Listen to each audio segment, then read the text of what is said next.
Latest humanitarian ceasefire between Israel and the Palestinian militant group Hamas has gone into effect following intense global pressure to end this conflict. For more, Paul is joining us from the news center. Paul, we've seen several of these ceasefires come and go, with both sides accusing the other of breaking them. The question is, will it hold this time around? Well, many observers are hoping so, and going so far as to say this may be the breakthrough that will lead to a longer-term peace. The three-day humanitarian truce proposed by Egypt started on Tuesday, 8 a.m. local time. Since then, Israel's military says it has pulled out all ground troops from the Gaza Strip, with an Israeli delegation said to arrive in Cairo for talks with their Palestinian counterparts. Our Connie Lee has more. It's a three-day ceasefire on the Gaza Strip starting Tuesday.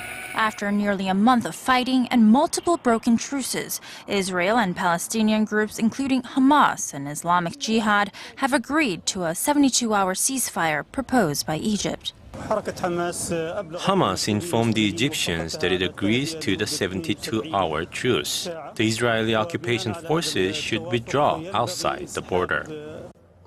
With previous truces falling through, often within a matter of hours, there's understandable concern about whether this one will last. Israel will honor the ceasefire as agreed to and negotiated through the Egyptians.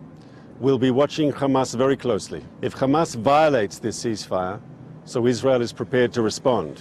To negotiate a longer-term deal, Israel and Palestinian groups also agreed to attend talks in Cairo with Egyptian mediators. The ceasefire deal comes after Israel's declaration of a 7-hour pause in the fighting on Monday. However, Palestinians accused Israel of breaking its own truce. Gaza's health ministry says Israel fired missiles at a house in a refugee camp in northern Gaza, killing at least 3 people, including an 80-year-old child. Israel says several rockets were fired from Gaza during that truce. This operation is really taxing my soul. It's making me lose my humanity. I consider myself a liberal, but it's hard to stay very liberal when people are raining rockets on you every day. More than 1,800 people, overwhelmingly Palestinian civilians, have been killed and nearly 2 million people displaced since the fighting started 4 weeks ago. Connie Lee, Arirang News.